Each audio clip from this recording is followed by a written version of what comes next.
31/7/24 நம்ம அந்த பார்ட்டி 8ல பாதி பார்த்துட்டு நோட் பண்ணி வச்சோம். அதுக்கப்புறம் நம்ம கிளாஸ் பார்க்கல. பேஜ் நம்பர் என்ன மாதாஜி? என்னோடது பழைய மாதாஜி 4. நான் குறிச்சு வச்சிருக்கேன், சொல்றேன், பாக்குறேன், பாருங்க Mataji. Hare Krishna Mataji.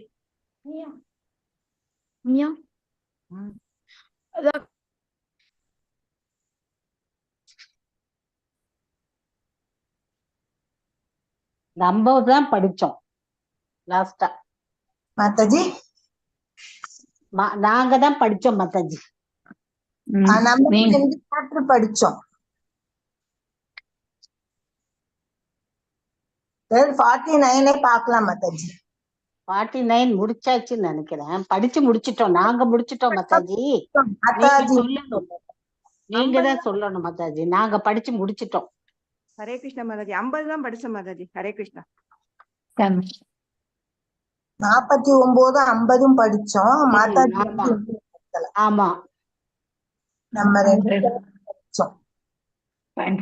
No issues. Number 48 எங்க கடைசியில எங்க பண்ணணும்ன்றது சொல்லுங்க, அங்க இருந்து நம்ம ஸ்டார்ட் பண்ணிக்கலாம். பேஜ் நம்பர் என்ன மாதாஜி? ஹரே கிருஷ்ணா. பேஜ் நம்பர் சொல்லுங்க பிரபு. பிரபு கேக்குறாரு, பேஜ் நம்பர் பாட்டு.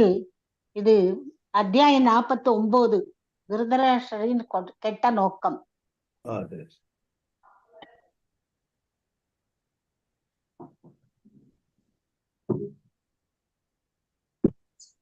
Page 459 Mataji. Hare Krishna. Okay. Ill-motivated Dhritarashtra. Okay, fine. Om Namo Bhagavate Vasudevaya. Om Namo Bhagavate Vasudevaya. Om Namo Bhagavate Vasudevaya. Om Ajnanatimrandasya Jnananjana Shalakaya Saksurunmilitam Yena Tasmai Shri Gurave Namaha Shri Chaitanya Manobishtam Sthapitam Yena Bhutale Swayam Rupa Gadamayam Tada Swapadandikam. He Krishna Karuna Sindhu Dina Bandhu Jagatpate गोपेशा गोपिका कांत राध कांत नमस्तुते तप्त कांचन गौरांगी राधे वृंदावनेश्वरी ऋषभानुसुते देवी प्रणमामि हरिप्रिये वाञ्छकल्पदारुभ्यश्च कृपा सिन्धुभ्यैव च पतितानां पावनेभ्यो वैष्णवेभ्यो नमो नमः। जय श्री कृष्ण चैतन्य प्रभु नित्यानंद श्री अद्वैत गदाधर श्रीवासदि गौर भक्तवृंद। हरे कृष्णा कृष्ण कृष्ण हरे हरे, हरे रामा राम राम हरे हरे.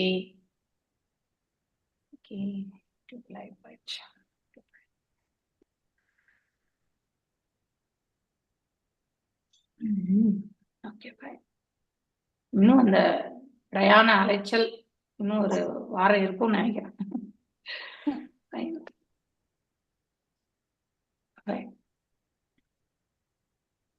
49வது அத்தியாயம். 49வது அத்தியாயத்துல இல் மோட்டிவேட்டட் திருதராஷ்டிரா அப்படின்னா கெட்ட நோக்கத்தோடு இருக்கக்கூடிய திருதராஷ்டிரரை பத்தி நாம இந்த இடத்துல படிக்க போறோம். S, I think Sethulakshmi Mataji உங்க புக் இருந்தா நீங்க எடுத்து வாசிங்கோ. கிருஷ்ண மாதாஜி எல்லாருக்குமே வாய்ப்பு உண்டு. ஸோ அதனால 2 பேராகிராஃப் 3 பேராகிராஃப் வாசிங்கோ. அதுக்கப்புறம் ஒருத்தரா அப்படியே எடுத்துட்டு போம். ஹரே கிருஷ்ண மாதாஜி. அத்தியாயம் 49 திருதராஷ்டிரரின் கெட்ட நோக்கம். முழுமுதற் கடவுளாகிய ஸ்ரீ கிருஷ்ணரின் கட்டளைப்படி அக்ரூரர் அஸ்தினாபுரம் சென்றார். அஸ்தினாபுரம் இப்போது புதுடெல்லி இருக்கும் இடத்தில் இருந்ததாக கூறப்படுகிறது. புதுடெல்லியின் ஒரு பகுதி இப்போதும் இந்திரபிரஸ்தம் என அழைக்கப்படுகிறது. இது பாண்டவர்களின் பழைய தலைநகரமான மக்கள் இன்றும் கருதுகிறார்கள். அஸ்தி என்றால் யானை. யானைகள் பல இருந்த இடம் அஸ்தினாபுரம். தலைநகரில் பாண்டவர்கள் பல யானைகளை வைத்திருந்ததனால் அது அஸ்தினாபுரம் என பெயர் பெற்றது. பல யானைகளை வைத்து பராமரிப்பதற்கு மிகுந்த செல்வம் வேண்டும். எனவே அந்த நாடு செல்வ செழிப்புடன் இருந்ததென்று கொள்ளலாம். அஸ்தினாபுரத்தில் யானைகள் மட்டுமன்றி குதிரைகளும் ரதங்களும் மற்றும் பல சிறப்புகளும் மிகுந்து காணப்பட்டன. அக்ரூரர் அஸ்தினாபுரத்தை அடைந்த போது அங்கு செல்வம் கொழித்ததை கண்டார். அஸ்தினாபுரத்தில் அரசாண்ட மன்னர்கள் உலகம் முழுவதையும் ஆண்டவர்களாக கருதப்பட்டார்கள். நாடு முழுதும் அவர்களின் புகழ் ஓங்கி இருந்தது. அரசாட்சியும் கற்றறிந்த பிராமணர்களின் ஆலோசனையின்படி நடத்தப்பட்டது. செல்வ சிறப்புமிக்க அத்தலைநகரை சுற்றி பார்த்த பிறகு அக்ரூரர் திருதராஷ்டிரரை காணச் சென்றார். அவர்களை சந்தித்த பின் அக்ரூரர் விதுரரின் சகோதரியான குந்தியையும் காணச் சென்றார். பின்னர் அரசன் பாக்லிகன், அவனது மகன் சோமதத்தன், துரோணாச்சாரியா, கிருபாச்சாரியா, கர்ணன், சுயோதனன் ஆகியோரையும் ஒருவராக சந்தித்தார். சுயோதனன் என்பது துரியோதனின் மற்றொரு பெயர். அவர் 5 பாண்டவ சகோதரர்களையும் நகரில் வசித்த மற்ற நண்பர்களையும் உறவினர்களையும் சென்று பார்த்தார். அக்ரூரர் காண்டி என்பவரின் மகனாகையால் அவரை எல்லோரும் மகிழ்ச்சியுடன் வரவேற்றார்கள். வரவேற்புகளில் அவருக்கு நல்லாசனம் அளிக்கப்பட்டது. உறவினர் மற்றும் நண்பர்களின் நலன்களை பற்றி அவர் விசாரித்தறிந்தார். கண்டினியூ பண்ணுவா மாதாஜி. இன்னொரு பேராகிராஃப். ஹரே கிருஷ்ணன். அஸ்தினாபுரத்திற்கு சென்று வரும்படி கிருஷ்ணர் அக்ரூரரை பணித்ததால் அவர் ராஜதந்திரத்தில் வலிமை பெற்றிருந்தார் என்றும் அரசியல் நிலைமையை நுணுக்கமாக ஆராய்வதற்காக புத்தி கூர்மை உடையவராயிருந்தார் என்றும் அறியலாம். பாண்டுவின் மரணத்துக்கு பின் அவனுக்கு மக்கள் இருந்தும் திருதராஷ்டிரன் தகாத முறையில் சிம்மாசனத்தை பற்றி கொண்டிருந்தான். எனவே அங்கிருந்த நிலைமையை ஆராய்ந்தறிய அக்ரூரர் விரும்பினார். கெட்ட நோக்கம் கண்ட திருதராஷ்டிரன் பாண்டவர்களுக்கு எதிராக தன் சொந்த மகன்களை மிகவும் ஆதரித்தான் என்பதை அவர் கண்டார். திருதராஷ்டிரன் ஏற்கனவே ராஜ்யத்தை அபகரித்து கொண்டிருந்தான். அப்போது 5 பாண்டவர்களையும் ஒழித்து கட்ட திட்டமிட்டு அதற்காக பலரை ஊக்குவித்துக் கொண்டிருந்தான். திருதராஷ்டிரன் குமாரர்கள் எல்லோரும் துரியோதனின் தலைமையில் அரசியல் யுக்தியில் ஈடுபட்டிருப்பதை அக்ரூரர் கவனித்தார். பீஷ்மரும் விதுரரும் வழங்கிய நல்ல ஆலோசனைகளை புறக்கணித்த திருதராஷ்டிரன் சகுனி, கர்ணனை போன்றவர்களின் துர்போதனைகளின்படி நடந்து கொண்டிருந்தான். அரசியல் நிலவரத்தை ஊன்றி கவனிக்க அஸ்தினாபுரத்தில் சில மாதங்கள் தங்குவதற்கென்று அக்ரூரர் முடிவு செய்தார். ஹரே கிருஷ்ண மாதாஜி. ஹரே கிருஷ்ண மாதாஜி. தேங்க்யூ மாதாஜி. இப்போ இந்த அத்தியாயத்துல நாம் என்ன படிக்கிறோம்னா, திருதராஷ்டிரனுடைய கெட்ட புத்தி, கெடுமதி இல்லையா? ஸோ அதாவது அவனுக்கு பேசிக்கலி சுயநலம் ஜாஸ்தி. தன் பிள்ளைகள் அப்படிங்கிற தன் பிள்ளைதான் அரசாளனும், அவனுக்கே அரசு பதவி மீது அவ்வளவு மோகம் இல்லையா? சோ இவந்தோ அவன் அங்கஹீனமாக இருந்தும், அதாவது குருடனாக இருந்தால் அரசாள்வதற்கு தகுதியற்ற நிலை என்று, அதாவது சாஸ்திரங்கள் பிரகாரமே விதுரர் எடுத்துரைப்பார். சோ அரசன் என்பவன் எப்பொழுதுமே ரட்சிக்கக்கூடிய நிலையில இருக்கணும் இல்லையா? சோ அந்த ரட்சிக்கக்கூடிய நிலையில இருக்கணும்னா அவனுக்கு கண் பார்வை இருக்கணும், காது கேட்கணும், கை காலெல்லாம் நல்லபடியா இருந்தாதான் ஒரு போர்ல கூட நின்று அவனால வெற்றி கொள்ள முடியும். இப்ப இந்த காலத்துல எல்லாமே சோல்ஜர்ஸ் தான் முன்னாடி நிற்கிறாங்க இல்லையா? ஆனா அந்த காலகட்டத்துல அரசர், அதற்கு பிறகு நெக்ஸ்ட் தளபதி, இந்த மாதிரி இருந்துதான் அவன் போர்ல நிற்பான். கடைசியில தான் யாரு இந்த இராணுவ வீரர்கள் எல்லாம் நிற்பாங்க. சோ முதல் அந்த சின்ன பதவியில இருக்கிறவங்களுடைய ப்ரொடெக்ஷன் தான் ஃபர்ஸ்டா இருக்கும். சோ முதன்மையா நிக்கிறது யாரு? அரசன். சோ அப்படி அரசனாக இருக்கக்கூடியவன் அவனுடைய தகுதிகளை பற்றி அரசியல் இதுல இருந்து சாசனத்துல இருந்து பார்க்கும் பொழுது விதுரர் சொல்வார், சோ இவருக்கு தகுதி இல்லை.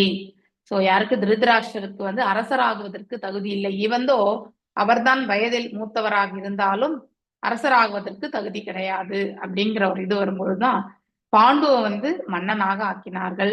பாண்டுவும் நல்ல ஆட்சி புரிந்தார்.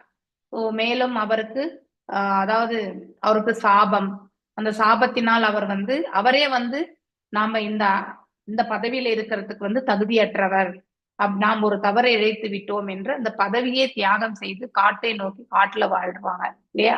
இறுதியில பிள்ளைகளுக்கெல்லாம் நல்மார்க்கத்தை காட்டி ஒரு நாள் அந்த சாபத்தினால் அவர் மரணத்தை எய்தி விடுகிறார்.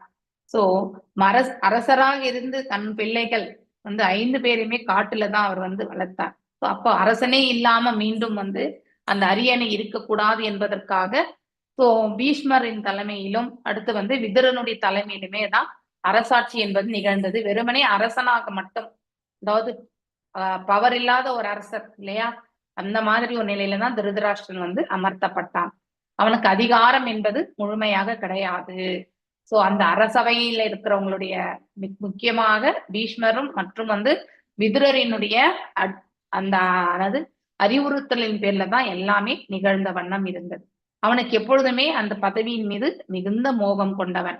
இப்போ தன்னுடைய மகன் தான் தனக்கு பிறகு அரசாளனும் அப்படிங்கிற ஒரு பெரிய ஆசை அவனுக்கு. ஆனா பாண்டுவினுடைய பிள்ளைகளை வந்து அந்த லைனேஜ்லயே எடுத்துட்டு வர மாட்டான் இல்லையா. இருவருமே வந்து குரு அல்லது குரு வம்சத்தினவர்கள் தான். குரு வம்சத்தினவர்கள் இருந்தாலுமே தன்னுடைய பிள்ளைகள் மட்டும்தான் குரு வம்சம்.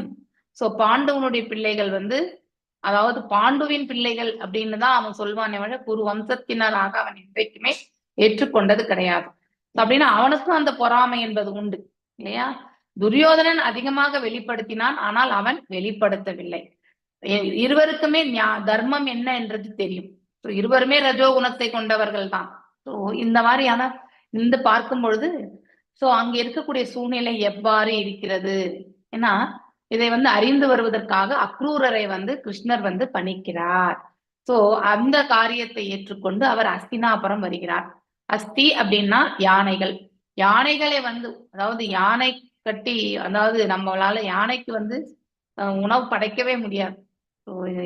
யானை கட்டி சோறை, அதாவது பாத்தீங்கன்னாக்கா அரசால முடியுதுன்னா அவங்க அவ்வளவு செல்வந்தராக, செல்வம் மிக்க ஒரு அரசாக இருக்க வேண்டும். சோ யானை பலம் வந்து நிறையவே உண்டு அஸ்தினாபுரத்துல. அதனாலதான் அஸ்தினாபுரம் இந்திரபிரஸ்தம் என்றும் கூட, இந்திரபிரஸ்தத்தை தான் டெல்லி என்று சொல்லுவாங்க. சோ இப்படி இந்த மாதிரி ஒரு சூழ்நிலை அந்த இடத்துல வரும்பொழுது பாக்குறாங்க. அங்கே இருக்கக்கூடிய அந்த சூழலில் எல்லாமே வந்து அவருக்கு எதுவுமே சரியாவே படல. சோ பீஷ்மர் அடுத்து விதுரர் அவங்களுடைய நல்ல ஒரு இதெல்லாமே பாக்குறாரு. ஆனா திருதராஷ்டிரனுடைய கெடுமதியையும் அவர் வந்து பார்க்கின்றார். Since he was deputed by Lord Krishna to visit Hastinapur, he understood, it is understood, he was very intelligent. Akrurar வந்து மிக மிக வந்து புத்திசாலி தன்மை கொண்டவர் அவர். ஸோ இந்த அரசியல் சுச்சுவேஷனுக்கு எல்லாமே ரொம்ப தகுதியான நபர் அவர். திருதராஷ்டிரன் வந்து அன்லாஃபுல்லி இல்லையா, அதாவது அவன் வந்து சட்ட ரீதியாக அவனுக்கு வந்து அந்த அரியணை வந்து கிடையாது. ஏனென்றால் அவனுடைய பிசிக்கல் இதனால. ஆனா வேற வழி இல்லாம அவனை வந்து அந்த ஆசனத்துல உட்கார்ந்து வச்சிருக்கான், பவர்லெஸ் கிங் மாதிரி. So despite presence of Pandu sons, இப்போ பாண்டு இருக்கிற வரைக்கும் பரவாயில்ல. பாண்டு மரணத்துக்கு பிறகு யுதிஷ்டிரனை தான் வந்து இளவரசனாக அறிவித்து அவருக்கு தான் வந்து மணிமகுடம் சூட்டி இருக்க வேண்டும். அதுதான் பீஷ்மரும் எதிர்பார்த்தார், அதுதான் விதுரரும் எதிர்பார்த்தார். ஆனால் அதற்கு வந்து வழி வந்து சகுனியும் விடல, திருதராஷ்டிரனும் விடல, கர்ணனும் விடல இல்லையா. கர்ணன் வந்து தர்மம் அறிந்திருந்தாலும் அவன் சேர்ந்திருந்த இடம் வந்து அதர்ம வழியாதலால், அதனால அவனும் வந்து தவறு இழைக்கக்கூடிய நிலைக்கு தான் தள்ளப்பட்டான். ஸோ அவங்களோட சேர்ந்து அவனும் தவறு இழைக்கிறான். Akrura could understand very well that ill-motivated Dhritarashtra was much inclined in favor of his own son. இல்லையா, தன்னுடைய பிள்ளைகளுக்கு தான் அவன் வந்து எப்பவுமே அவன் சார்ந்திருந்தான். திருதராஷ்டிரா அதாவது அந்த ஏமாற்றி இல்லையா, சோ ஏமாற்றுதல் எனக்கூடிய அந்த நிலையில தான், அதாவது பாண்டு இருக்கிற வரைக்கும் பரவாயில்லை, அவன் அரசாண்டது தவறு கிடையாது. ஏனென்றால் அரசவை அவனே வந்து துறந்து சென்றான். ஆனா பாண்டுவினுடைய மரணத்துக்கு பிறகு அவனே வந்து தம்பி பிள்ளைகளை அழைத்து அவர்களுக்கு வந்து அவருடைய தந்தைக்கு உரித்த அந்த ஸ்தானத்தை அவன் கொடுத்திருக்கணும். ஆனா அவனுக்கு அதை கொடுக்குற அளவுக்கு பெரிய மனசு கிடையாது இல்லையா. சோ என்னவோ இந்த பிரபஞ்சத்துல நாம எப்பவுமே நித்தியமா வாழ்ந்துட்டு போறோம்ன்ற அந்த பேராசை என்பது நாம இந்த இடத்துல இருந்து நம்ம கண்டிப்பா தெரிஞ்சுக்கணும் இல்லையா. Dhritarashtra did not act according to the good instructions. நல்ல அறிவுரைகள் பீஷ்மரும் கொடுத்தாலும் விதுரர் கொடுத்தாலுமே அவர் ஏத்துக்கவே இல்லை.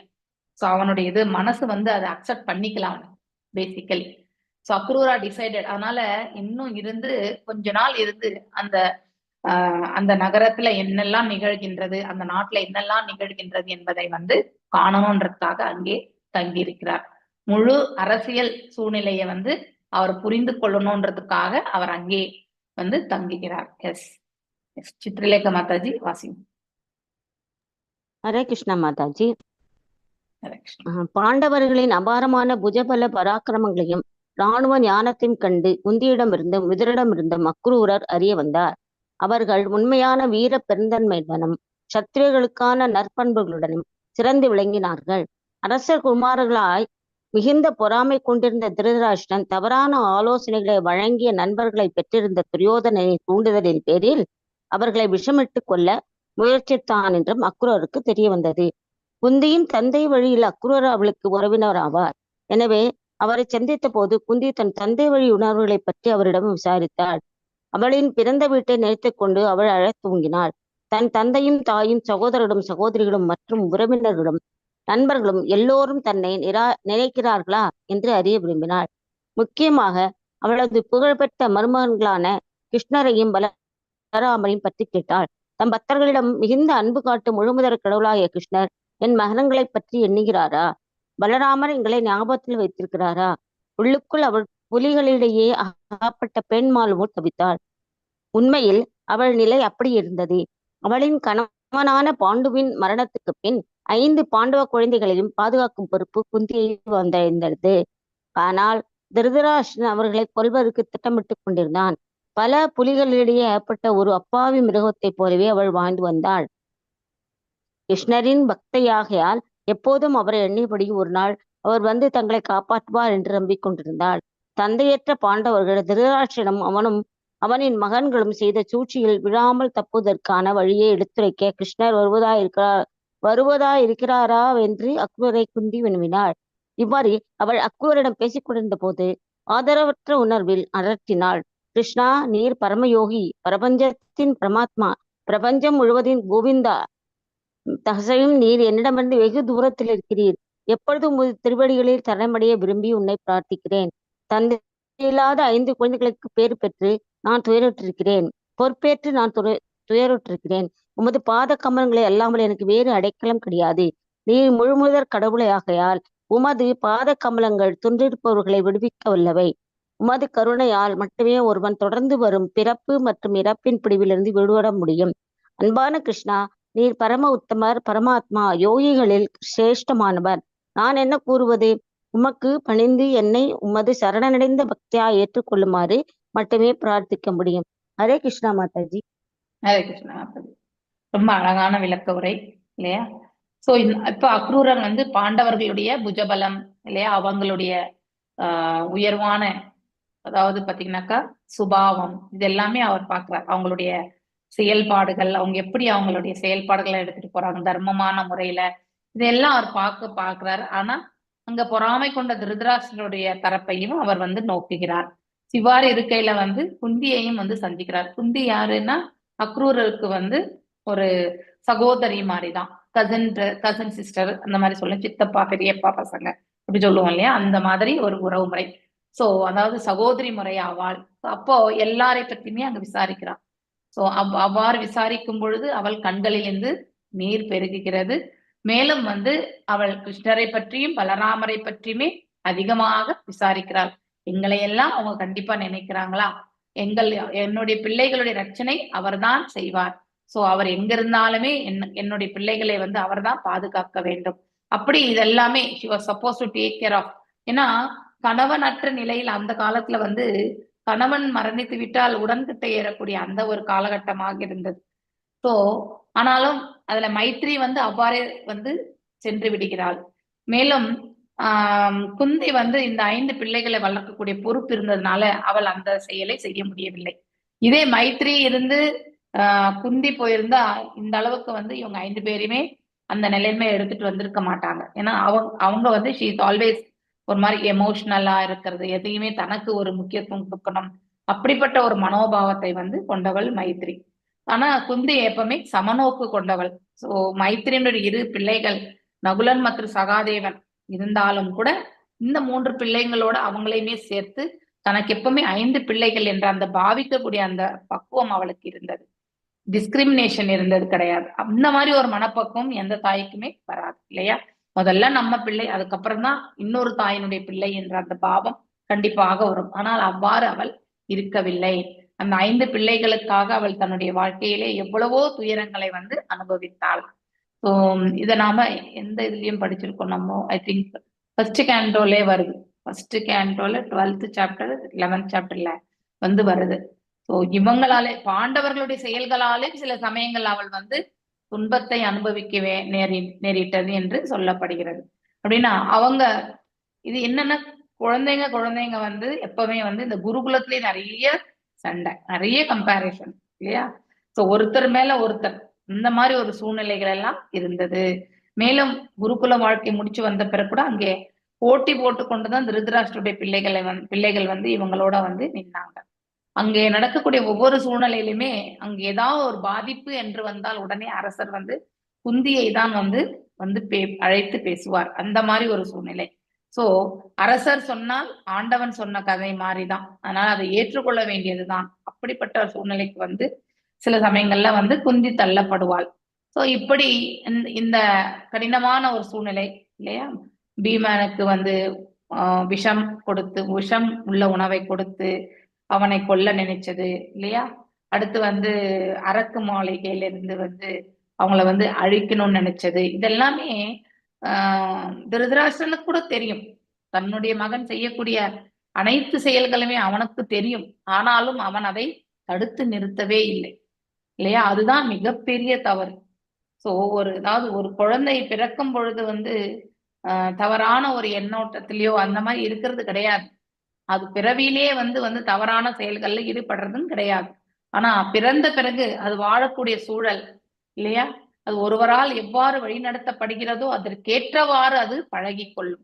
சோ அப்படி சகுனியுடைய இந்த வழிநடத்துதல்ல தான் துரியோதனன் வந்து அவ்வாறு செயல்பட்டான். சோ இவன் கண்மூடித்தனமான அந்த அன்பு பாசம் என்ற அந்த போர்வையில வந்து மோகத்தை கொண்டு துரியோதனன் செய்த தவறுகள் எதையுமே அவன் கண்டிக்கவே இல்லை. இவன் தான் அவனுக்கு தெரியும் துரியோதனன் வந்து தவறுதான் இழைக்கிறான் என்பது தெரிந்திருந்தாலும் மகன் மீது இருந்த கண்மூடித்தனமான அந்த பாசத்தினால அவன் செய்த தவறுகளை வந்து அவன் வந்து கண்டிக்கவில்லை, நிறுத்தவும் இல்லை. அப்போ அது மிக மிக பெரிய தவறாகும் இல்லையா? சோ இவ்வாறாக இந்த கடினமான சூழ்நிலைகள் எல்லாமே வந்து தன்னுடைய பிள்ளைகளும் தானும் கடந்து செல்வதை வந்து எண்ணிக்கொண்டு கிருஷ்ணா ஒருத்தர் தான் இருக்கார் இல்லையா? இறைவன் ஒருத்தர் தான் இருக்கார் எங்களை ரட்சிக்கிறதுக்கு. அவருடைய பாதங்களில் நான் சரணடைகிறேன். இதுதான் சரணாகதியினுடைய அதாவது நம்பிக்கை. அந்த பாவம் என்பது மிக மிக முக்கியமானது. இங்க my dear Krishna you are the supreme. நீதான் யோகத்தில் இல்லையா உயர்வானவன் இல்லையா? நீதான் பரமாத்மாவும் கூட. நீதான் உண்மையான நலம் விரும்பியும் கூட. இந்த பிரபஞ்சத்திற்கு உண்மையான நலம் விரும்பி யார்? அதிகமான கருணை உள்ளம் கொண்டவர் யார்? எல்லாம் வல்ல இறைவன் அந்த கோவிந்தன் தான். இப்போ நீ வந்து என்கிட்ட இருந்து தூரமா இருக்க. ஆனா நீ தூரமாக இருந்தாலுமே நான் உன் பாதங்களில் சரணடைகின்றேன் அப்படின்னு சொல்லிட்டு ரொம்ப அழகா வந்து அதாவது என்னுடைய 5 பிள்ளைகளை வந்து நீதான் வந்து ரட்சிக்க போற அப்படிங்கிற அந்த ஒரு இது எப்பவுமே வந்து சொல்லுவா குந்தி வந்து. என்னுடைய 5 பிள்ளைகளை பற்றி எனக்கு கவலையே கிடையாது. அதுக்குதான் கிருஷ்ணர் இருக்கான் இல்லையா? அவன் ரட்சிப்பான் அப்படிங்கிற அந்த அதாவது திடமான அந்த நம்பிக்கை வந்து குந்திக்கு இருந்தது எப்பொழுதுமே. Your lotus feet can deliver all aggrieved souls இல்லையா? அதாவது பகவானுடைய திருப்பாதங்கள் எப்படி மோசமான இருக்கக்கூடிய ஒரு ஆத்மாவை கூட வந்து கடந்து செல்வதற்கான வாய்ப்பு, அவருடைய கருணை இருந்தால் அவங்க கடந்து சென்றுவாங்க. சோ அவருடைய கருணை ரொம்ப ரொம்ப முக்கியம். One can be save from the clutches of repeated. ஒருத்தர் இந்த பிறப்பு இறப்பு சக்கரத்துல இருந்து வெளியில வரணும்னா அது எல்லாம் வல்ல இறைவனுடைய கருணை இருந்தால் மட்டும்தான். You are the supreme pure one. தூய்மையில வந்து அவர் தான் ஹையஸ்ட், அதாவது சூப்பர் சோல், அதாவது பரமாத்மா. அண்ட் தென் எல்லா யோகங்களுக்குமே அவர் தான் வந்து மாஸ்டர் அப்படின்னா குரு. சோ நான் என்ன சொல்றதுக்கு இருக்கு? I can simply offer my respectable obeisances unto you. Accept me as your fully surrendered devotee அப்படின்னு சொல்லிட்டு அவங்களுடைய பிரார்த்தனைகள் வந்து குந்தி தேவியுடைய பிரார்த்தனைகள் இந்த பகுதியில வந்து எடுத்துரைக்கப்பட்டிருக்கு. கலாவதி மாதாஜி வாசிங்க. ஹரே கிருஷ்ணா மாதாஜி. கிருஷ்ணர் அவர் முன்பு இல்லாவிடிலும் அவரை நேருக்கு நேர் கண்டது போல் குந்தி பிரார்த்தித்தாள். குந்தியின் அடிச்சுவட்டை பின்பற்றுபவர் எவருக்கும் இது சாத்தியமாகும். கிருஷ்ணர் ஒவ்வொரு இடத்திலும் தாமே பிரத்யட்சமாக இருக்க வேண்டும் என்பது இல்லை. அவர் தன் ஆன்மீக சக்தியின் மூலம் எங்கும் நிறைந்திருக்கிறார். நாம் அவரிடம் சிரத்தையுடன் சரணடைந்தால் போதும். மிகுந்த உணர்ச்சியுடன் குந்தி கிருஷ்ணரை பிரார்த்தித்திருந்த போது தன்னை கட்டுப்படுத்த முடியாமல் அக்ரூரனின் உரத்த குரலில் அழத் தொடங்கினார். விதுரரும் அங்கிருந்ததால் அவரும் அக்ரூரரும் பாண்டவர்களின் தாயாகிய குந்தியிடம் மிகுந்த அனுதாபம் கொண்டு அவளுக்கு ஆறுதல் கூறும் வகையில் அவளின் குமாரர்களான யுதிஷ்டிரர், அர்ஜுனன், பீமன் ஆகியோரின் சிறப்புகளை எடுத்துரைத்தார்கள். அவர்கள் வல்லமை மிக்க தேவர்களான யமராஜன், இந்திரன், வாயு ஆகியோரின் குமாரர்களாகையால் மிகுந்த பலசாலிகளான அவர்களை பற்றி அவள் கவலைப்பட வேண்டாம் என்று அவர்கள் ஆறுதல் கூறினார்கள்.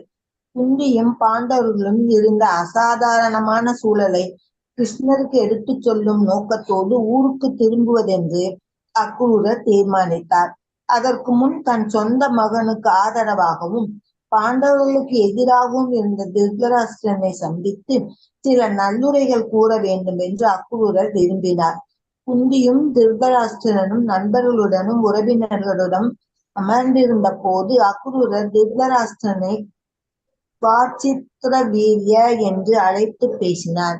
வாச்சித்திர வீரிய என்றால் விசித்திர வீரியனின் மகன் என்று பொருள்.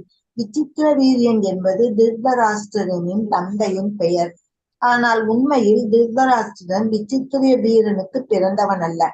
பண்டைய வழக்கப்படி இனவிருத்தி செய்யும் சக்தி ஒருவனுக்கு இல்லாமல் இருந்தால் அவனின் சகோதரனின் மூலம் அவனின் மனைவி குழந்தை பெற்றுக் கொள்ளலாம். ஆனால் கலியுகத்தில் இவ்வழக்கு முறை நிராகரிக்கப்பட்டுள்ளது. திருதராஷ்டிரனை அக்ரூரர் வாச்சித்திர வீரிய என்று பரிகாசித்ததன் காரணம் அவன் தன் தந்தைக்கு பிறக்கவில்லை. அவன் வியாசதேவரின் மகன், கணவனின் சகோதரன் வழி மனைவி குழந்தையை பெற்றாலும் அக்கணவன் ஏற்றுக்கொள்கிறான். இந்த பரிகாசமான குறிப்பு அவன் பொய்யான பாரம்பரிய அடிப்படையில் சிம்மாசனம் ஏறியிருந்தான் என்பதை காட்டுகிறது. உண்மையில் அரசுரிமை பாண்டுவின் மகனையே சேர வேண்டும். பாண்டுவின் புத்திரர்களான பாண்டவர்கள் இருக்க திருதராஷ்டிரன் சிம்மாசனம் ஏறி இருக்கல் ஆகாது. Hare Krishna Mataji. Thank you Mataji. Thank you Mataji. So இப்போ குந்தி வந்து அவங்களுடைய ப்ரேயர்ஸ் ஆஃபர் பண்றாங்க. அதுக்கப்புறம் அவ ரொம்ப ஆழமா தன்னுடைய நிலை, அதாவது தான் துக்கமா இருக்கக்கூடிய நிலை, யாரும் ஒரு சப்போர்ட் அப்படின்னா மாரல் சப்போர்ட் இருக்கணும் இல்லையா? ஒரு விதவை பெண் மற்றும் 5 குழந்தைகளை வளர்த்து அவர்களை நல்ல நிலையில எடுத்துட்டு வரணும்னா அவ்வளவு சுலபமான காரியமே கிடையாது.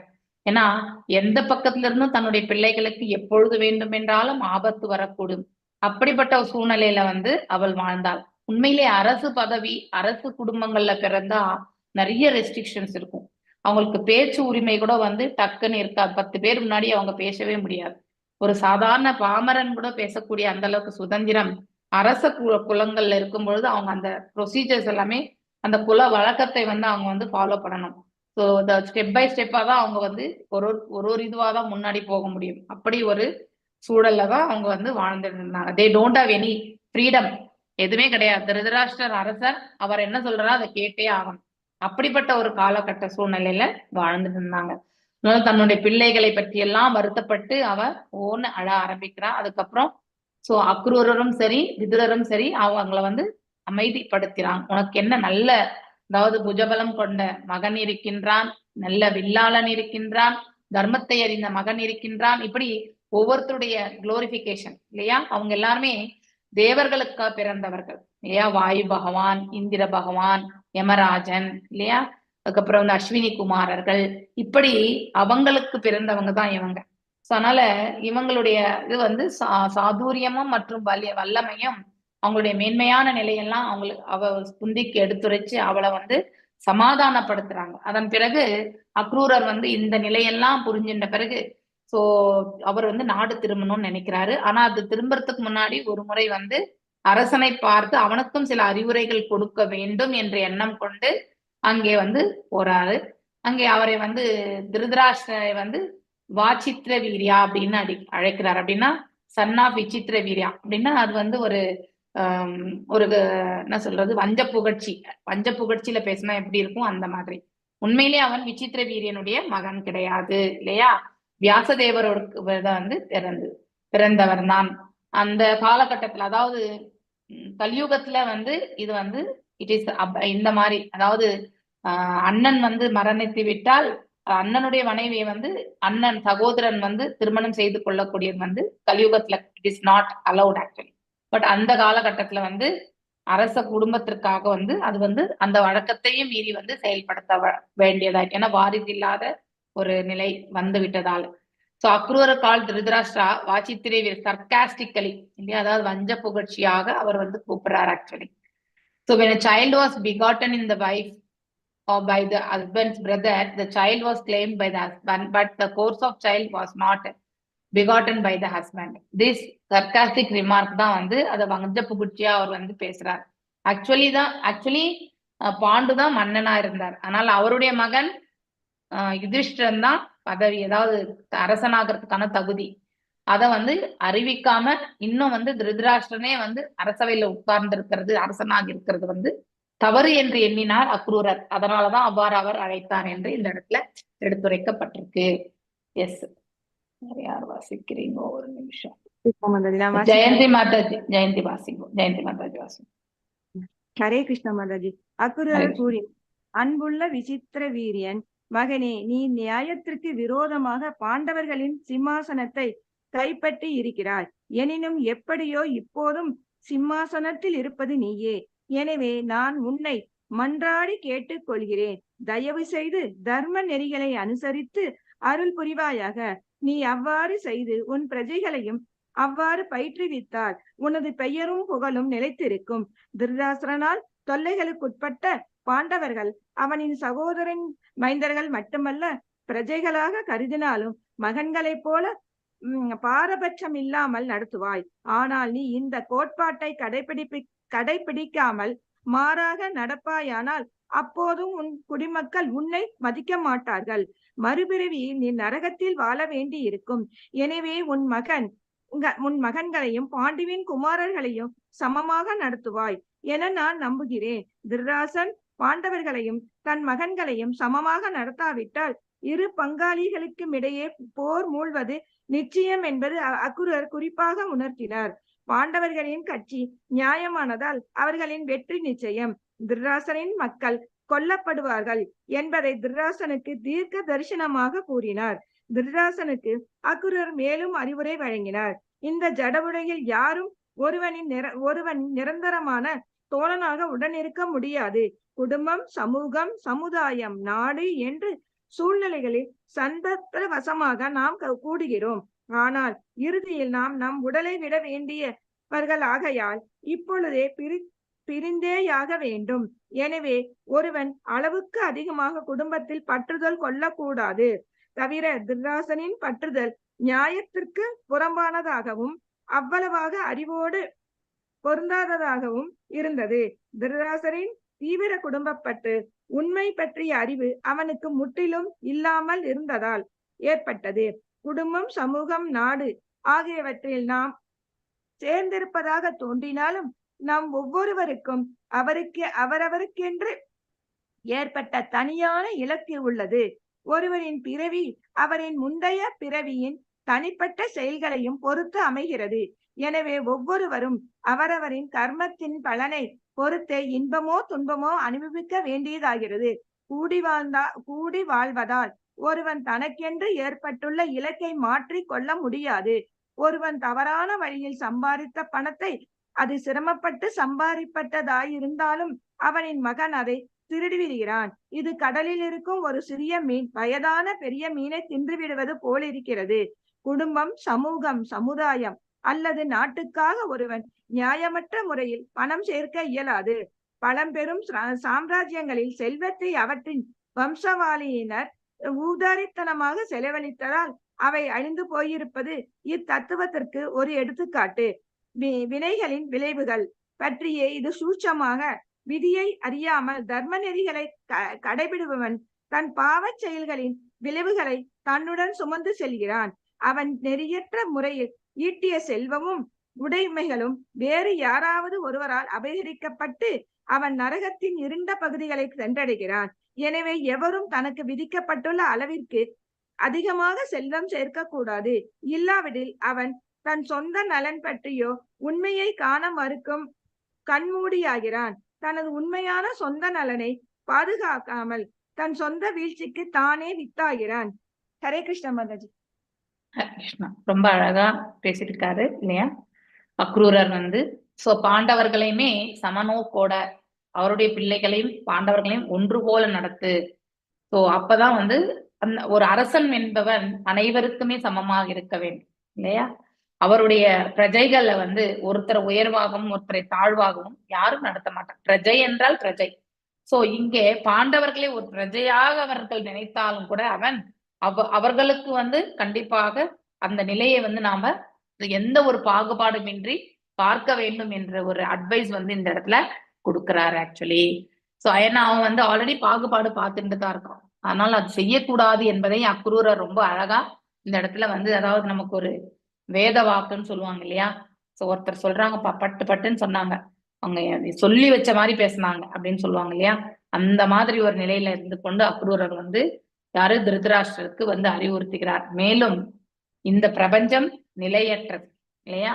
இந்த நிலையற்ற இடத்துல நாம நிலையற்ற வஸ்துக்கள் மீது நாம அளவிட முடியாத ஆசையை வச்சிருக்கோம் இல்லையா. இப்ப அரசாங்கம், நாடு இதெல்லாம் ஆண்டு இருக்கக்கூடிய திருதராஷ்டிரன் அந்த அறிவை அப்படியே தன்னுடைய மகனுக்கு டிரான்ஸ்பர் பண்ணிடணும்னு நினைக்கிறான்.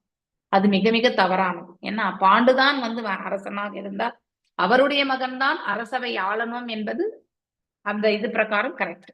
அதனால அந்த ஒரு நிலையை அவன் புரிந்து கொள்ளணும்ன்றத விட அதை அவாய்ட் பண்ணணும்னே நினைக்கிறாங்க. சோ அந்த மாதிரி ஒரு ஏன்னா தன்னுடைய பிள்ளைகள் மீது இருக்கக்கூடிய பேராசை. சோ அவங்களுக்கு நல்லது, அவங்க மட்டும்தான் பிள்ளைகள் அப்படிங்கிற அந்த பாகுபாடோட சோ தம்பியினுடைய பிள்ளைகளையுமே அவர்தான் தந்தை என்ற ஸ்தானத்தில் இருந்து கொண்டு அவர்களுக்கு வழி நடத்தணும். ஆனா அவர்களை பற்றி அவர் வருத்தப்படவே இல்லை. அந்த மாதிரி ஒரு நிலையில அவன் செயல்படுகிறான். மேலும் இந்த ரொம்ப அழகா சொல்லப்பட்டு one should not therefore accumulate more wealth. நிறைய ஆஸ்திகளை நாம சம்பாதிக்கணும்னு அவசியம் கிடையாது. நமக்குன்னு என்ன கோட்டா பகவானுடைய இதுல விதிக்கப்பட்டிருக்கோ அது நமக்கு தெரியாது எவ்வளவு கோட்டா. ஆனா ஒரு முயற்சி செய்யும் பொழுது நமக்கு அதுல பாசிட்டிவா போயிட்டே இருக்குன்னா அப்போ நமக்கு அதுல பகவானுடைய அருள் இருக்குன்னு அர்த்தம் இல்லையா. இல்ல நம்ம எவ்வளவுதான் முயற்சி செய்தாலுமே ஒண்ணுமே நடக்கலன்னா அது நமக்கு அருள் இல்லை. அது இல்லாத ஒன்றை நாம இருக்கின்றது என்று தேடிக்கொண்டு சென்று நாம இருக்கக்கூடிய பொருளையும் நாம நஷ்டத்துக்கு எடுத்துட்டு வந்துடக்கூடாது. சோ நாம் இதெல்லாம் நல்லா பாத்துக்கணும். One should not accumulate more wealth than allocated. அதை நான் அவனுக்கு என்ன விதிக்கப்பட்டிருக்கோ அது வரைக்கும் தான் அவன் அடையணும்னு நினைக்கணும். So otherwise he'll be actually blind. இல்லைன்னா அவன் குருட்டுத்தனமா தான் அவன் செயல்படுவான். ஃபுல்ஃபில்லிங் இஸ் செல்ஃப் இன்ட்ரெஸ்ட், தன்னுடைய சுயநலத்தை திருப்திப்படுத்துவதற்காக. ஆனா கடைசியில அவன் அப்படிப்பட்ட மனிதன் தவறிதான் கீழே விழுவான். ஏன்னா பேராசை கொண்டு ஒரு செயலை ஆற்றும் பொழுது அவன் அநேக தவறுகள் செய்வான். அந்த தவறுகளுக்குரிய பிராயச்சித்தமாக அவன் பிராயச்சித்தம் தவறுகளுக்கு கண்டிப்பா அவன் தான் அனுபவிக்கணும். அதனால அவன் கீழே தவறி விழுவான். So one should not therefore be unnecessarily affectionate towards family members. அதாவது ரொம்ப ஒட்டுதல் இருக்கக்கூடாது. இங்க திருதராஷ்டிரன் பாகுபாடு பார்க்கறான் அன்பை காட்டுறதுக்கு. அப்படின்னா அவன் அந்த இடத்துல வேறுபாடு காட்டக்கூடிய தன்மை எப்படி வந்தது?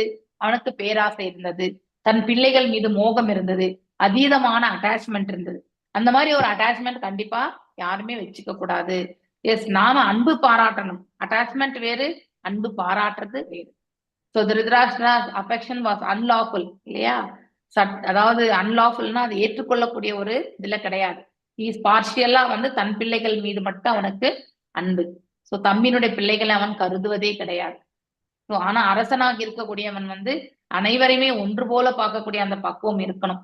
அதுதான் அவன்கிட்ட கிடையாது. அவனுக்கு கண்ணு மாத்திரம் குருடு கிடையாது, அவனுக்கு உள்ளுக்குள்ள இருக்கக்கூடிய அந்த அகக்கண்ணும் குருடுதான், புறக்கண் மாத்திரம் கிடையாது. அப்படிப்பட்ட ஒரு நிலையில இருந்து அவன் செயல்பட்டு கொண்டிருக்கிறான். விதுரனுடைய அறிவுறுத்தல்னாலதான் ஓரளவுக்காவது அவன் நன்மையான செயல்கள் செய்ய முடியாது. சோ விதுரா பீங்க அதாவது யமராஜருடைய இன்கார்னேஷன் இல்லையா. சோ அவர் பாகுபாடு பாரபட்சம் பார்க்க மாட்டார்.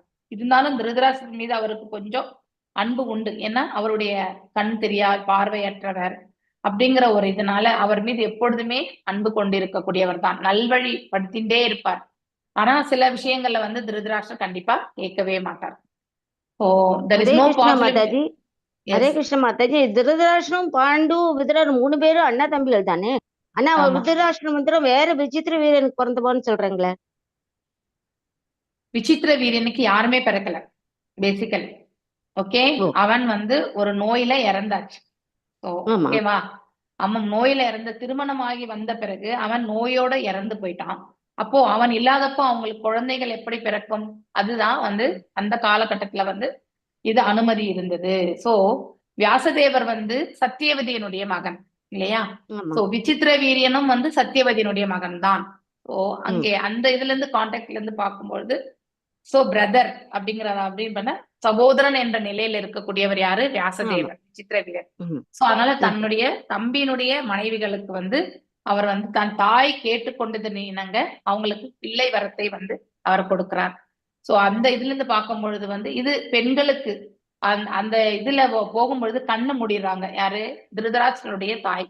அதனால வந்து அவனுக்கு குருடாக பிறக்கிறான். சோ இந்த மாதிரி எல்லாமே ஏற்றுக்கொள்ளக்கூடிய மனப்பக்குவம் இருக்காது இல்லையா? ஆனா சூத்ரா அதாவது அம்பிகாவுக்கு வந்து பணிப்பெண்ணாக இருந்தவள் வந்து அவளையுமே ஃபர்ஸ்ட் அவளைதான் அனுப்பிடுறாங்க. ஆனாலுமே வந்து அவங்களுக்கு பிறக்கிறவங்க தான் விதுரர் ஆக்சுவல். ஓகே, இந்த 3 பேருமே பிரதர். ஆனா சூத்ராணிக்கு பிறந்ததுனால அவரை வந்து சூத்ரனாகவே தாய் வந்து சூத்ரம், அதனால வந்து அவரை எப்பவுமே வந்து ஏத்துக்கவே மாட்டாங்க. ஏன்னா இவங்க ராயல் ஃபேமிலிக்கு பணிவிட செய்யக்கூடிய பெண்ணுக்கு அதே மாதிரி ஒரு லைனேஜ்ல வந்து குழந்தை பிறந்தா அதை ஏற்றுக்கொள்ளக்கூடிய மனப்பக்குவம் அவங்களுக்கு இருந்ததில்லை. ஆனா பீஷ்மர் வந்து அந்த பாகுபாடையே பார்க்கல. ஏன்னா இதுல 3 குழந்தைகளுமே ஆரோக்கியமாக பிறந்தது வந்து விதுரர் தான். இன்னொன்னு வந்து அவர் வந்து யமராஜருடைய இன்கார்னேஷன். சோ நியாய தர்மம் பிரகாரமே பரிபாலனை எல்லாமே வந்து பிறந்த பிறகே வந்து அவரவருடைய ஆரஸ்குல பிரகாரமே வந்து சொல்லியாச்சு. அதனாலதான் பிற்காலத்துல வந்து பாத்தீங்கன்னாக்கா ஒரு பிரதான மந்திரி நிலையில இருந்து கொண்டு திருதராஷ்டிரன் கண்ணே இல்லாம அரசாண்டான்னா எப்படி அரசாண்டான்? பீஷ்மர் வந்து பாதுகாப்பு கொடுத்தது, அடுத்து நல்லது ஒரு மேனேஜ்மெண்ட் வந்து பாத்தீங்கன்னாக்கா அரியணைக்கு வந்து இவர் போதிச்சு அந்த அரசு சட்ட திட்டங்கள் எல்லாமே நல்லா கொண்டு வந்து செய்தது யாருன்னா விதுரர் தான். ஓகே, சோ இந்த மாதிரி இந்த விதுரருடைய மேன்மையான நிலையை நாம கண்டிப்பா புரிஞ்சுக்கணும். Is a saintly person. அதன் பிறகு போர் நடக்கிறதுக்கு முன்னாடி அவருடைய வில்லையும் தியாகம் செய்து இல்லையா அவர் வந்து யாத்திரைக்கு சென்று விட்டு அங்கே நாம இப்ப எல்லாருமே படிச்சுட்டு இருக்கோம் இல்லையா, பாகவதம் படிச்சுட்டு தான் இருக்கோம் நம்ம. மைத்ரேய ரிஷி கிட்ட வந்து அவர் கேட்கக்கூடிய கேள்விகள் இல்லையா, ஆத்ம ஞானத்தை பெற்று உயர்வான ஒரு நிலையை அடைந்து அதுக்கப்புறம் தான் வீடு திரும்புறார். சோ வீடு திரும்புறார். ஃபர்ஸ்ட் கேண்டர்ல ஹை லெவல் பாக்குறோம், அதுக்கப்புறம் டெப்தா ஒரு பேஸாவே நாம பின்னாடி வரக்கூடிய 3வது கேண்டோ 4வது கேண்டோல எல்லாம் நம்ம வந்து விதுரருக்கும் மைத்ரேய ரிஷிக்கும் இடையில நடக்கக்கூடிய உரையாடல். சோ அந்த மாதிரி ஒரு உரையாடல்ல வந்து ஒரு ஸ்டோரியாவும் நம்ம கேட்டுட்டே வரோம். சாங்கிய பிலாசபி கூட அந்த உரையாடல்ல தான் நம்ம படிச்சோம். கபில தேவருக்கும் தேவகுத்திக்கும் இடையில நடந்த உரையாடலும் நம்ம அவ்வாறுதான் படிச்சோம். சோ அவ்வளவு ஞானத்தையும் பெற்றவர். சோ அவர் சூத்ர தாய்க்கு பிறந்திருந்தாலும் ஞானத்தில் அவர் நிலை பெற்றிருந்தார். இஸ் டிரான்சிடென்டல் இல்லையா? சோ அந்த ஒரு நிலையில இருக்கும் பொழுது அவரை வந்து நம்ம சூத்ரராக கருதவே முடியாது. பிறப்பால நமக்கு வந்து இப்ப இருக்கக்கூடிய சூழ்நிலையில அவர் சூத்ரராக நாம கருதினாலும் உண்மையிலே அவர் வந்து ஒன் ஆஃப் த 12 மகாஜனாஸ், 12 மகாஜனால அவரும் ஒருத்தர். அதிதிக்கு அதாவது பிறந்த அந்த காஷ்யப்பருக்கும் பிறந்த அந்த மகாஜனாஸ்ல அவரும் ஒருத்தர் அப்படிங்கிறது வந்து நம்ம படிச்சிருக்கோம் இல்லையா? ஆல்ரெடி படிச்சிருக்குமா இல்லையா? ஞாபகம் வருதா எல்லாருக்குமே? One of the 12 mahajanas. வருது மாதாஜி, ஞாபகம் இருக்கு மாதாஜி. அந்த மகாஜனால யமராஜாரும் ஒண்ணுதான். யமராஜருடைய அவதாரம் தான் விதுரர். யமதர்மராஜா வந்து நியாயத்தை வந்து பரிபாலிக்க கூடியவர். நீ தவறு இழைச்ச நீ கண்டிப்பா தண்டனை உண்டு, நன்மை செய்தா உனக்கு புண்ணியம் உண்டு, அவ்வளவுதான். இதுல வந்து வேண்டியவன் வேண்டாதவன் எதுவுமே கிடையாது. இப்ப இவரு கூட ஒரு சாபத்தினால்தான் வர்றார். முண்டக முனியா என்னமா அந்த முனி, அவருடைய சாபம். சோ அவர் வந்து அவருடைய வீட்டுல வந்து திருடர்கள் எல்லாம் இருக்கும் பொழுது காவலாளிகள் வந்து என்ன பண்றாங்க, அவரையும் சேர்த்து திருடன் என்று அழைத்து கொண்டு சென்று விடுகிறார்கள். அதனால அவர் வந்து தண்டிக்கப்படுகிறார் இல்லையா? சோ தண்டிக்கப்பட்ட பிறகு அவர் வந்து மரணத்திற்கு பிறகு மேல போகும் பொழுது ஏன் இந்த தண்டனை அப்படிங்கறத வந்து யம தர்மராஜாக்கு முன்னாடி கேட்பார் கொஷன். அதுக்கு சிறு வயசுல நீ வந்து புல்லை எடுத்து ஒரு எறும்ப நீ குத்தி இருக்க, அதனாலதான் நீ வந்து இப்ப வந்து இந்த தண்டனை வந்து நீ அனுபவிக்கிற அப்படின்னு சொல்லிட்டு சொல்வார். அப்போ அந்த முண்டக்கம் ரிஷி வந்து கேட்பார், அறியாத வயசுல நான் செய்த ஒரு தவறுக்கு எனக்கு இவ்வளவு பெரிய தண்டனையா, அதனால நீ வந்து ஒரு சூத்ரனாக பிறப்பாயாக 100 ஆண்டுகள் அப்படின்னு சொல்லிட்டு சாபத்தை கொடுத்துறாரு. 13th chapter 1st canto இதுதான். சோ அந்த 13வது அத்தியாயத்துல வந்து இருக்கக்கூடிய ஒன்று. சோ அவர் சூத்திரனாக இப்ப இந்த 100 ஆண்டுகள் வரைக்குமே அவர் இருப்பார். அவர் இல்லாத காலகட்டத்துல வந்து ஆதித்யர்கள்ல ஒருத்தர் யாரு, அரியமான் வந்து அந்த நிலைய அந்த பொசிஷன் யம தர்மராஜா இருந்து அந்த செயலை வந்து செயல்படுத்துவார். சோ இப்போ பிறப்பளவிலேயே அவர் வந்து ஞானியும் கூட. விதுர வந்து ரொம்ப ஞானத்தை பெற்றவர் அவர். மேலும் இப்போ மைத்ரேய ரிஷியிடத்துல இருந்து அவர் வந்து குரு கிட்ட இருந்து எல்லா போதனைகளுமே கற்றுக்கொண்டு வந்திருக்கிறார். சோ உண்மையிலேயே அவர் பிறப்பால சூத்ரனாக இருந்தாலும் அவர் வந்து எலிவேட்டட் டு த பொசிஷன், டிரான்சிடென்ட்ல இருக்கார் அவர் வந்து. சோ தெய்வீகமான நிலையை அடைந்து விட்டவர் அவர். யாருக்கு வேண்டும் என்றாலும் உபதேசிக்கக்கூடிய நிலையில இருக்கக்கூடியவர். இப்படிப்பட்ட ஒரு குவாலிபிகேஷன் வந்து விதுரர். எப்பவுமே பாரபட்சத்தை பார்க்க மாட்டார், ஆனா தர்மத்தின் தரப்பில் எப்பொழுதுமே அவர் வந்து இருப்பார். சோ அதனால்தான் பாண்டவர்களுக்கு எப்பவுமே கொஞ்சம் அனுசரணையுமே பண்ணணும்னு நினைப்பார். ஏன்னா அவர்கள் தர்மத்தின் தரப்பில் இருப்பவர்கள், செயல்படுபவர்கள். திருதராஷ்டிரன் மீது அன்பு உண்டு, ஆனால் அவனுக்கு நல்வழிப்படுத்தக்கூடிய அந்த பக்குவத்தை கொண்டவர் தான். ஆனாலும் எப்பவுமே ரைட்டா எந்த டைரக்ஷன்ல போகணும்ன்றத வந்து வலியுறுத்தி கொண்டே இருப்பான். ஏன்வந்தோ அவன் குருடுத்தனமா தன் பிள்ளைகள் மீத்திருக்கக்கூடிய பாசத்தை அவன் உபயோகப்படுத்தினாலும் சில சமயங்கள்ல வந்து அவர் வந்து ஏற்றுக்கொள்ளவே மாட்டார். சோ அவருடைய அறிவுறுத்தல் பேர்ல தான் நிகழும். அவ்வாறு அந்த அறிவுறுத்துதல் வரும் பொழுது இந்த மகாபாரத போரே வேண்டாம், பாண்டவர்களுக்கு வந்து நீங்க கருணை கொடுத்து அவங்களுக்கு ஏதாவது ஒண்ணு கொடுங்கோ, அவங்க வந்து இந்த போரை நிறுத்தணும், பெரிய அழிவை வந்து நிறுத்தணும் அப்படின்னும் போது துரியோதனனுக்கு பிடிக்காது. அப்பதான் வந்து நீ தாசி புத்திரா அப்படின்னு சொல்லிட்டு அவன் வந்து அவமானப்படுத்திடுவா. அந்த அவமானப்படுத்தியதுனாலதான் அவர் வந்து அந்த வில்லையும் அம்பையும் வந்து வாயில்ல வச்சுட்டு கிளம்பி யாத்திரைக்கு போறது. யாத்திரை முடிஞ்சு வந்தப்போ 13வது அத்தியாயத்துல யுதிஷ்டர் வந்து அவரை வரவேற்று அவருக்கு வந்து அதாவது தங்குவதற்கு இடம் இல்லையா, அதுக்கடுத்து அவர் வந்து கொஞ்சம் அதாவது ரெஸ்ட் எடுத்து அதுக்கப்புறம் உணவு பரிமாறி அதுக்கப்புறம் அவரை வந்து நல்ல ஒரு ஆசனத்துல அமர வைத்து அதுக்கப்புறம் வந்து கேள்விகள் ஒவ்வொன்னா விசாரிக்க ஆரம்பிப்பார் Yudhishthir. So he has given a very high position. So எல்லாவற்றையுமே சொன்னா கூட எது டைனாஸ்டி வந்து அழிந்து விட்டது என்ற வார்த்தை மட்டும் அவர் சொல்லவே இல்லை. ஏன்னா அவரே வந்து கிருஷ்ணரை பார்க்க முடியல. கிருஷ்ணரை யாத்திரை முடிஞ்சிட்டு பார்க்கணும்னு வந்தப்போ வழியில வந்து உத்தவரை பார்த்தப்போ உத்தவர் வந்து நீ மைத்ரேய ரிஷர் கிட்ட வந்து போயிட்டு பார்க்கணும், அவர்கிட்டதான் நீங்க ஞானத்தை பெறணும்னு சொல்லிட்டு கர்ணன் சொல்லிட்டு கிளம்பிட்டாரு அப்படிங்கிற வார்த்தையை சொன்னப்போ அவரை கடைசியில தரிசிக்க முடியலேன்னு விதுரர் வந்து ரொம்ப மன வருத்தம் படுவார். ஸோ இதெல்லாம் ஃபர்ஸ்ட் கேண்டோலயே நாம படிச்சிருக்கோம். மோஸ்ட்லி உங்களுக்கு ராதிகா மாதாஜி ஒரு ரிவிஷனே நல்லா பண்ணியிருப்பாங்க ஆல்ரெடி இல்லையா. ஸோ இந்த மாதிரி இந்த சூழ்நிலைகள் விதுரருடைய நிலையை நாம இத மகாரதா மற்றும் ஒரு மகாஜனா, ஸோ அந்த நிலையை வந்து நாம தெரிஞ்சுக்கணும். ஸோ அவர் வந்து எல்லாமே மாரல் அண்ட் எத்திக்கல் பிரின்சிபல்ஸ் எப்பவுமே அவர் வந்து அதாவது இவருக்கு வந்து திருதராஷ்டிரனுக்கு வந்து வழி நடத்தி கொண்டே இருப்பார் ஆக்சுவலி. ஸோ இந்த மாதிரி செயல்கள் செய்யக்கூடாது. ஆனா இங்க அக்ரூரர் வந்து இருந்தாலும் திருதராஷ்டிரனுடைய எண்ண ஓட்டம் அவனுடைய செயல்பாடுகள் எல்லாம் இவ்வாறுதான் அமைய பெற்றிருக்கின்றது என்பதை அவர் அப்படியே கண்ணாடி போட்டு காட்டுற மாதிரி காட்டுவார். One who does not know the subtle of fruitive activities அப்படின்னா சூக்ஷ்மமான நியதி அப்படின்னா அதாவது பலன் கருதும் செயல்களுடைய சூக்ஷ்மமான நியதி என்ன, பந்தப்படுத்தக்கூடியது இல்லையா, மீண்டும் மீண்டும் பிறவி எடுக்கக்கூடிய தன்மையை ஏற்படுத்தி கொடுக்கும். And thus gives us moral and ethical principles carries him only the reactions of his sinful activities. அப்படின்னா அவங்க செய்யக்கூடிய காரியங்கள் எல்லாமே தர்மம் இருக்காது, அதனால அவங்க பாவ செயல்கள் செய்வார்கள், அதனுடைய பலன்களை அவங்க அனுபவிக்கத்தான் வேண்டும். அதனால இஸ் இல் காட்டன் வெல்த். இப்போ உண்மையிலே அந்த அரச பதவிக்கு வந்து திருதராஷ்டிரனுக்கு தகுதி கிடையாது. சோ யுதிஷ்டிரன் தான் அந்த சீட்ல உட்காரணும், அரியணையில உட்கார வேண்டிய இது. சோ இருந்தாலும் இல் காட்டன் வெல்த் அப்படின்னா தவறுதலான நிலையில் இருந்து கொண்டு உரிமை கொண்டாடி கொண்டிருக்கின்றான் யாரு, திருதராஷ்டிரன். அதை தான் இந்த இடத்துல அக்ரூரர் வந்து சுட்டி காட்டுகிறார். So மேலும் are taken by someone else and he goes to the darkest region. நரகத்திலேயே மிக மோசமான நிலையில போய் தள்ளப்படுவாங்க அப்படிப்பட்டவங்க அப்படின்னு சொல்லிட்டு சொல்லப்பட்டது.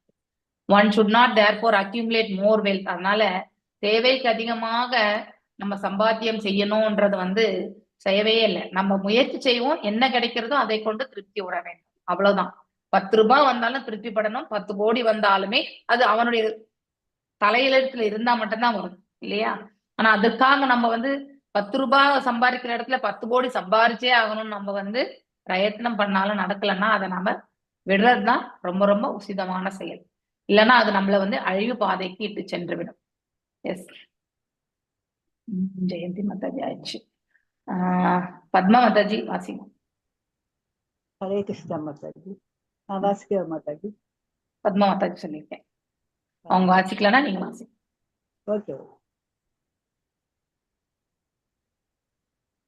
இது எந்த இடத்துல இந்த மாதாஜி, எந்த பாடம் மாதாஜி? சரி, புஷ்ப மாதாஜி நீங்க வாசிங்க, அதுக்குள்ள அவங்க பாத்துக்குவாங்க. நெக்ஸ்ட் நீங்க வாசிங்க. ஹரே கிருஷ்ணா மாதாஜி. ஹரே கிருஷ்ணா. பேஜ் நம்பர் அப்புறமா சொல்லுங்க, நீங்க முடிக்கும் போது அவங்களுக்கு சொல்லுங்க, அப்புறமா பார்த்துட்டு. Yes, okay Mataji. ஹரே கிருஷ்ணா. அக்ரூரர் தொடர்ந்தார், அன்புள்ள திருதராஷ்டிரனே, ஜட விருப்பின் உண்மைகளை கண்டு கொள்ளாமல் இருக்க வேண்டாம் என்று உன்னை நான் கேட்டுக்கொள்கிறேன். துன்பம் அல்லது இன்பம் என் நிலையிலும் ஜட வாழ்வில் இருப்பவன் அதை ஒரு கனவாகவே கருத வேண்டும். மனதையும் புலன்களையும் கட்டுப்படுத்தி அமைதியாக வாழ்ந்து கிருஷ்ண உணர்வு பெற பாடுபட வேண்டும். கிருஷ்ண உணர்வில் இருப்பவர்களை தவிர மற்றவர்கள் எல்லோரும் மன குழப்பத்துடனும் மிகுந்த கவலைகளுடனும் வாழ்வார்கள் என்று சைத்தன்ய சதாமிர்தம் கூறுகிறது. முக்தி பெற முயற்சிப்பவர்களும் பிரம்ம ஜோதியில் கலக்க முயல்பவர்களும் யோக சக்திகளின் மூலம் பக்குவம் பெற முயற்சிக்கும் யோகிகளும் கூட மன அமைதியுடன் இருக்க முடியாது. கிருஷ்ணரிடம் களப்பற்ற பக்தி கொண்டிருப்பவர்கள் அவரிடம் எதையும் வேண்டுவது இல்லை. அவருக்கு சேவை செய்வதோடு திருப்தி அடைகிறார்கள். நிறைவான ஹரே கிருஷ்ண மாதாஜி. நிறைவான கிருஷ்ண உணர்வில் மட்டுமே முழுமையான சாந்தமும் மன அமைதியும் பெற இயலும். அக்ரூரரின் அறிவுரையை கேட்ட திருதராஷ்டிரன் கூறினான், அன்பான அக்ரூரரே, நன்னறி விளக்கம் தருவதில் நீர் மிகவும் தாராளமாக இருக்கிறீர். ஆனால் அதை நான் ஏற்றுக்கொள்ளப் போவது இல்லை. ஒருவனுக்கு மரணம் விதிக்கப்பட்டிருக்கும் போது அவனுக்கு அமுதம் அளிக்கப்பட்டாலும் அது பயன் தராது. உமது போதனைகளை மதிக்கப்பட வேண்டியவை என்பதை நான் அறிவேன். மின்னலின் பிரகாசம் மேகத்தில் நீண்ட நேரம் தங்குவது நான் அறியேன்னு சொல்றாரு. அதாவது அது பயன் தராது, உமது போதனைகள் மதிக்கப்பட வேண்டியவை என்பதை நான் அறியேன். மின்னலின் பிரகாசம் மேகத்தில் நீண்ட நேரம் தங்குவது இல்லை. அதுபோல் உமது உபதேசங்கள் என் சஞ்சல மனதில் பதியவில்லை. கடவுளின் உயர் சித்தம் நிறைவேறியே தீரும். அதை தடுத்து நிறுத்த யாராலும் இயலாது. முழுமுதற் கடவுளாகிய கிருஷ்ணர் பூமி பாரத்தை குறைப்பதற்காக யதுவம்சத்தில் தோன்றியுள்ளதை நான் அறிவேன். முழுமுதற் கடவுளான கிருஷ்ணரிடம் தனக்கு பூரண நம்பிக்கை இருப்பதை திருதராஷ்டிரன் அக்ரூரருக்கு குறிப்பால் உணர்த்தினான். அதே சமயம் தன் குடும்பத்தினரிடம் அதிகமான அன்பு கொண்டிருந்தார். வெகு விரைவில் கிருஷ்ணர் அவனின் குடும்பத்தினரை அழித்து அதன் பின் அவன் ஆதரவற்ற நிலையில் கிருஷ்ணரின் பாதங்களில் சரணடைவான். தம் பக்தனுக்கு தனியாக அருள் புரிய விரும்பும் கிருஷ்ணர் உலக ரீதியில் அவனுக்கு பிரியமான பொருட்களை அவரிடமிருந்து பறித்து விடுகிறார். இதனால் அவன் உலக ரீதியில் எவ்வித ஆதரவும் இல்லாமல் தவிர்த்து இறுதியில் கிருஷ்ணரின் பாத கமலங்களில் சரணடைவதை தவிர வேறு வழி இல்லை என்று உணரும் கட்டாய நிலைக்கு உள்ளாக்கப்படுகிறார். குருஷேத்திர போர் முடிந்த பின் திருதராஷ்டிரனுக்கு இந்நிலை ஏற்பட்டது. ஹரே கிருஷ்ண மாதாஜி. பத்மா மாதாஜி. 464வது பக்கம் ஆயிடுச்சு, நீங்க முடிச்சிருங்க. ஹரே கிருஷ்ண மாதாஜி.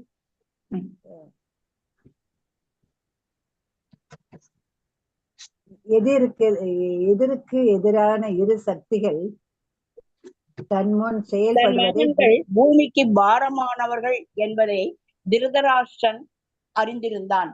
எனவே அவர்கள் நிச்சயமாக கொல்லப்படுவார்கள் என்று அவன் எதிர்பார்த்தான். அதே சமயம் தன் மகன்களிடம் கொண்டிருந்த நியாயமற்ற அன்பை அவனால் கைவிட முடியவில்லை. இவ்விரு முரண்பாடான நிலைகளை உணர்ந்த திருதராஷ்டிரன் மிகுந்த பணிவுடன் முழுமுதற் கடவுளை பிரார்த்திக்கலானான். ஜட இருப்பின் முரண்பாடான நிலைகளை புரிந்து கொள்வது கடினம். பரம்பொருளின் சித்தையை யாரால் அறிய முடியும்? அவர் தம் எண்ணற்கரிய சக்தியால் இந்த ஜட உலகை படைத்து அதனுள் பிரவேசித்து இயற்கையின் முக்குணங்களை செயல்பட செய்கிறார். எல்லாம் படைக்கப்பட்ட பின் அவர் ஒவ்வொரு உயிர்வாழினுள்ளும் நுண்ணிய அணுவினுள்ளும் பிரவேசிக்கிறார். உன்னதமான பகவானின் அரிய திட்டங்களை யாராலும் புரிந்து கொள்ள இயலாது. தன் மகன்களுக்கு சாதகமாகவும் பாண்டவர்களுக்கு எதிராகவும் செயல்படுவதை திருதராஷ்டிரன் நிறுத்தப் போவதில்லை என்பது அக்குருவருக்கு தெளிவாக புரிந்தது. அவர் தன் நண்பர்களிடம் விடை பெற்றுக் கொண்டு ஹஸ்தினாபுரத்திலிருந்து புறப்பட்டு எதுக்களின் ராஜ்யத்தில் இருந்த தன் வீட்டிற்கு திரும்பி சென்றார். பின்னர் கிருஷ்ணரையும் பலராமரையும் சந்தித்து ஹஸ்தினாபுரத்தின் நிலவரங்களையும் திருதராஷ்டிரனின் நோக்கங்களையும் விளக்கமாக கூறினார். நிலைமைகளை அறிந்து வரும்படி பகவானால் ஹஸ்தினாபுரத்துக்கு அனுப்பப்பட்ட அக்ரூரர் அவரின் கருணையால் அதில் வெற்றி பெற்று உண்மை நிலையை கிருஷ்ணருக்கு அறிவித்தார். பக்தி வேதாந்தர் எழுதிய கிருஷ்ணர் எனும் நூலின் 49ஆம் அத்தியாயமான திருதராஷ்டிரனின் கெட்ட நோக்கம் இவ்வாறு நிறைவு பெறுகிறது. ஹரே கிருஷ்ணா மாதாஜி. ஹரே கிருஷ்ணா.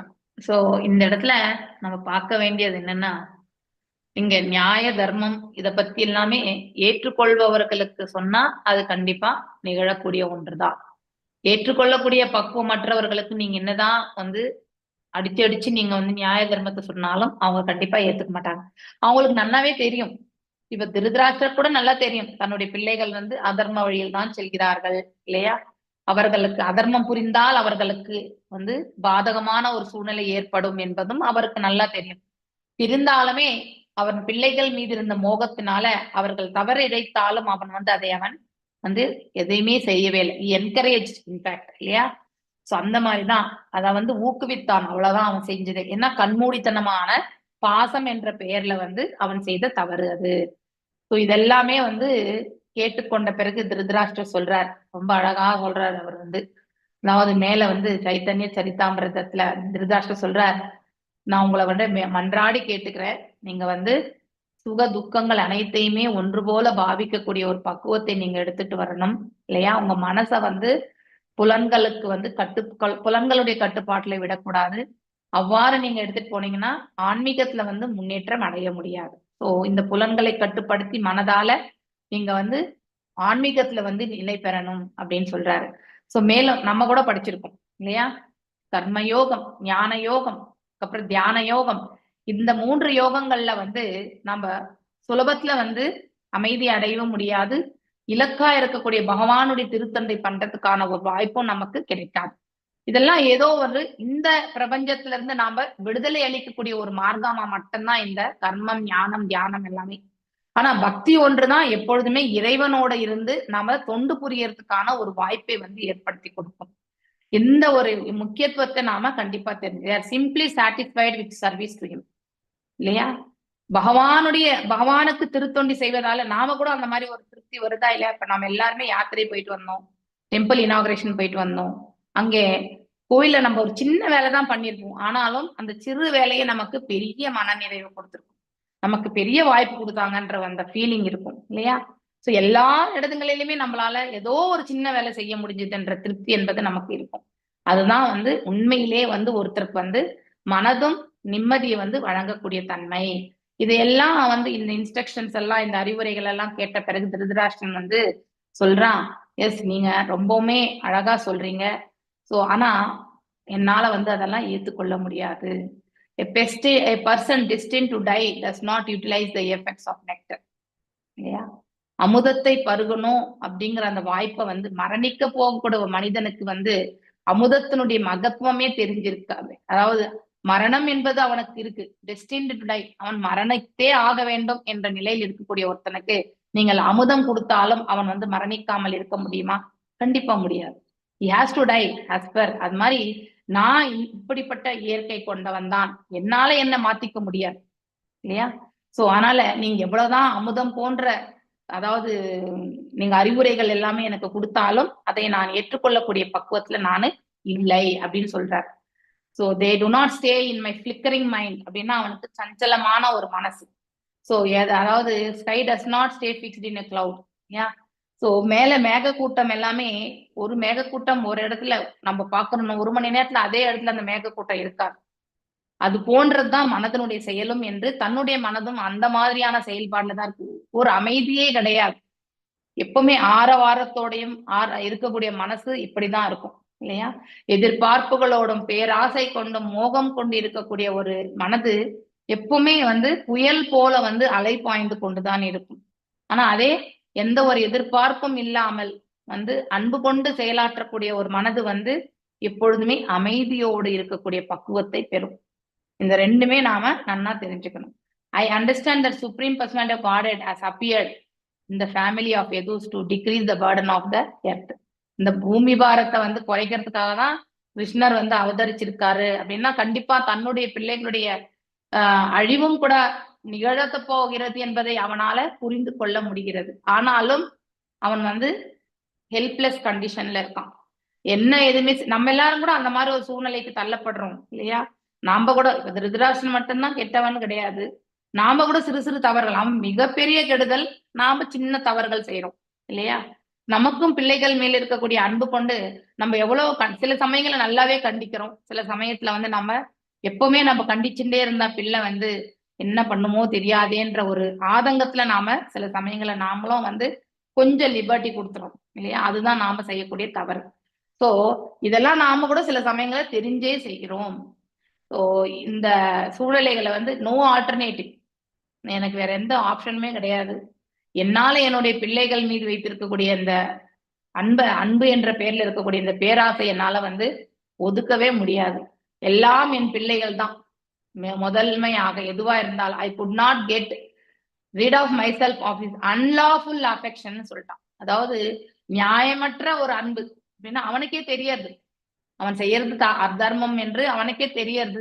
தன்னுடைய பிள்ளைகள் தவறி வைத்தாலும் அதை நாம ஏற்றுக்கொள்கிறோம் என்ற அந்த இது அவனுக்கே பிடிக்கல. எஸ், தர்மம் இது என்பதை அறிந்தவன் அவனால பரிபாலிக்க முடியலனாலும் அவன் செய்த தவறு என்ன என்றது ஓரளவுக்கு அவனுக்கு நன்னாவே தெரியும். சோ அந்த மாதிரி ஒரு சூழ்நிலை தான் இந்த இடத்துல திருதராஷ்டிரன் இருக்கிறான். The contradictory ways of material existence are very difficult to understand. இந்த பௌதிக இயற்கை புரிந்து கொள்வது என்பது மிக மிக கடினமானது. They can be taken only as the inconceivable execution இல்லையா? அளவிட முடியாது, நம்ம கண்களால இத நம்ம கற்பனையால கூட அதாவது எட்டி பார்க்க முடியாத அளவுக்கு பகவானுடைய படைப்பு இது இல்லையா? அதுவும் அளவிட முடியாத அவருடைய ஆற்றலால் படைக்கப்பட்டிருக்கு. சோ இந்த இயற்கையினுடைய 3 குணங்களால இயங்கி கொண்டிருக்கிறது. So everything is created enters into each and every living entity. எல்லாம் படைக்கப்பட்டவர்கள் சிறு அணுவிலையும் அவர் நுழைகிறார். ஆனா இதெல்லாமே எல்லாராலுமே புரிந்து கொள்ள முடியாது. இதையெல்லாம் கேட்ட பிறகு குருவரர் கிளியராவே அவருக்கு புரிஞ்சது, திருதராஷ்டிரம் மாற போறது இல்ல, அவனுடைய பிள்ளைகளும் மாற போறது கிடையாது, பாண்டவர்களுக்கு நியாயமா கிடைக்க வேண்டிய அந்த பதவியும் கிடைக்க போறதில்லை அப்படின்னு நினைச்சுட்டு அவர் அங்கிருந்த நண்பர்களுக்கெல்லாம் விடை பெற்றுக்கொண்டு அவர் ஊரை போய் சேர்றாரு. மேலும் தான் வந்த பிறகு கிருஷ்ண பலராமை சந்தித்து அங்கே நிகழ்ந்த அனைத்தையுமே அவர் எடுத்துரைக்கின்றார். சோ இதெல்லாமே அழகா இறைவனுடைய அருளால நிறைவு பெறுகிறது என்று இந்த அத்தியாயம் இதோட நிறைவு பெறுகிறது. சோ வாஞ்சகல்பதா ரூபியஷ கிருபா சிந்துபியே வச்ச பதீதனாம் பாவனேபியோ வைஷ்ணவேபியோ நமோ நமக. अनंत कोटि वैष्णव वृंद की जय. नामाचार्य हरिदास ठाकुर की जय. हरे कृष्णा कृष्ण कृष्ण हरे हरे, हरे रामा राम राम हरे हरे. இப்ப என்னோட கிளாஸ் இருக்கு இல்லையா? மாதாஜி. மாதாஜி. ஹரே கிருஷ்ணா. மாதாஜி. ஹரே கிருஷ்ணா மாதாஜி. வந்துட்டீங்களா? வந்துட்டேன் மாதாஜி. ஹரே கிருஷ்ணா. நல்லா ஓகே ஓகே படிக்க கூப்பிடும்போது ஓகே. உங்க பேர் என்ன மாதாஜி? சனாதினி ஜெயஸ்ரீ தேவிதாசியா? Okay, thank you. அதான் எங்க சங்கீதா மாதாஜி பேர் காணமேன்னு பாத்தேன். Okay, thank you for changing your name. Hare Krishna. ஒரு நிமிஷம், நான் அப்படியே உங்களை